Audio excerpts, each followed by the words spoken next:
अरब सागर में हाल ही में पाकिस्तान द्वारा की गई एक मिसाइल टेस्टिंग ने दक्षिण एशिया की सामरिक हलचल को फिर से तेज कर दिया है। जी हां दोस्तों, क्योंकि पाकिस्तान नौसेना ने अपनी नई तैमूर क्रूज मिसाइल का सफल परीक्षण किया है। यह परीक्षण ऐसे समय में हुआ है जब भारत और पाकिस्तान के बीच हाल के महीनों में तनाव बढ़ा है और दोनों देशों ने अपनी अपनी सैन्य क्षमताओं के प्रदर्शन को तेज कर दिया है। रक्षा विशेषज्ञों का मानना है कि यह केवल एक मिसाइल टेस्ट नहीं था, बल्कि पाकिस्तान की बदलती सैन्य सोच और नई समुद्री रणनीति का संकेत भी था। अब तक पाकिस्तान की सुरक्षा नीति मुख्य रूप से थल सेना और वायुसेना पर केंद्रित रही है, लेकिन अब उसका ध्यान तेजी से समुद्री क्षेत्र यानी अरब सागर और हिंद महासागर की ओर बढ़ता दिखाई दे रहा है। तैमूर मिसाइलों को पाकिस्तान की स्वदेशी रक्षा कंपनी द्वारा विकसित किया गया है। यह एक लंबी दूरी की क्रूज मिसाइल मानी जा रही है, जिसे जमीन, समुद्र और हवाई प्लेटफॉर्म से दागने की क्षमता विकसित की जा रही है। उपलब्ध जानकारी के अनुसार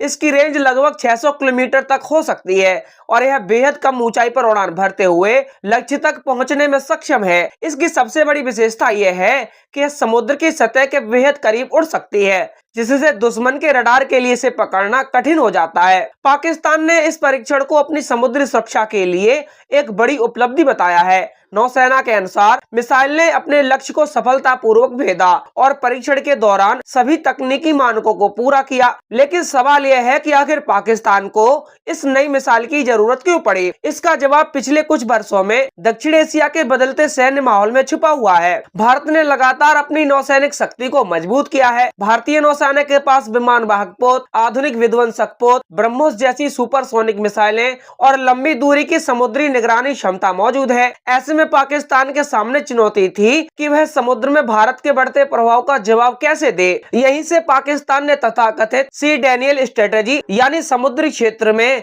विरोधी को स्वतंत्र रूप से संचालन से रोकने की रणनीति अपनानी शुरू की। इस रणनीति का उद्देश्य भारत जैसी बड़ी नौसेनाओं से सीधा मुकाबला करना नहीं, बल्कि ऐसी मिसाइलें और हथियार विकसित करना है जो दुश्मन के बड़े जहाजों और युद्ध समूह के लिए खतरा पैदा कर सके। तैमूर मिसाइल भी इसी रणनीति का हिस्सा मानी जा रही है। विशेषज्ञ मानते हैं कि यदि किसी भी प्रकार की संघर्ष की स्थिति बनती है तो पाकिस्तान अपनी तटीय सीमा से काफी दूर मौजूद भारतीय युद्धपोतों या अन्य रणनीतिक लक्ष्यों को निशाना बनाने की क्षमता हासिल करना चाहता है। क्रूज मिसाइलों का सबसे बड़ा लाभ यही होता है कि वे लंबी दूरी से दागी जा सकती हैं और लक्ष्य तक पहुंचने से पहले कई बार दिशा बदल सकती हैं। तैमूर मिसाइल के परीक्षण को हाल के भारत पाकिस्तान सैन्य तनाव से भी जोड़कर देखा जा रहा है। विभिन्न विश्लेषणों के अनुसार पाकिस्तान ने निष्कर्ष निकाला है कि भविष्य के युद्धों में स्टैंड ऑफ हथियार यानी दूर से हमला करने वाले हथियारों की भूमिका बढ़ेगी। इसीलिए वह अपनी मिसाइल क्षमता का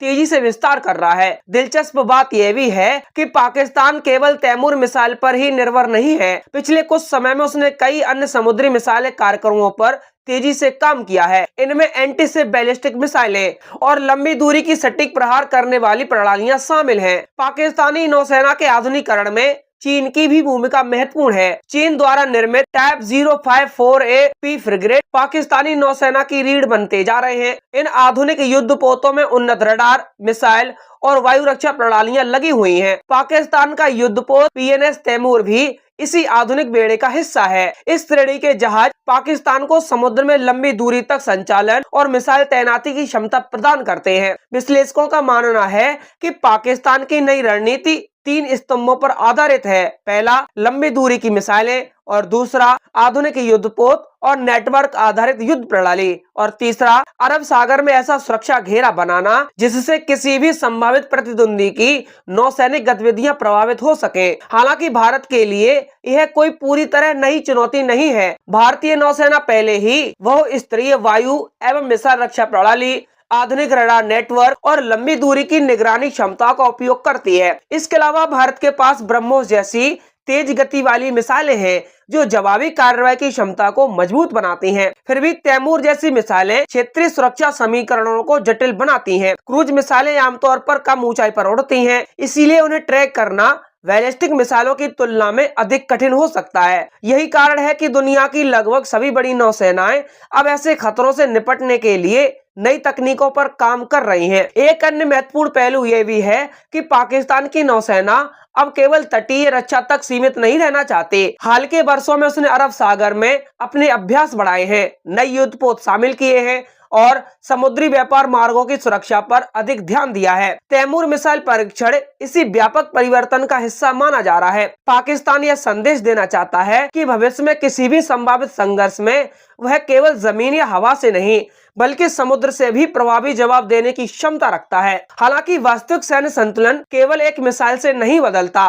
किसी भी हथियार की प्रभावशीलता इस बात पर निर्भर करती है कि उसे किस नेटवर्क, किस खुफिया प्रणाली और किस युद्ध सिद्धांत के साथ इस्तेमाल किया जाता है। भारत और पाकिस्तान दोनों लगातार अपनी सैन्य क्षमताओं का विस्तार कर रहे हैं। इसीलिए आने वाले वर्षों में अरब सागर और हिंद महासागर क्षेत्र सामरिक प्रतिस्पर्धा का एक महत्वपूर्ण केंद्र बने रह सकते हैं।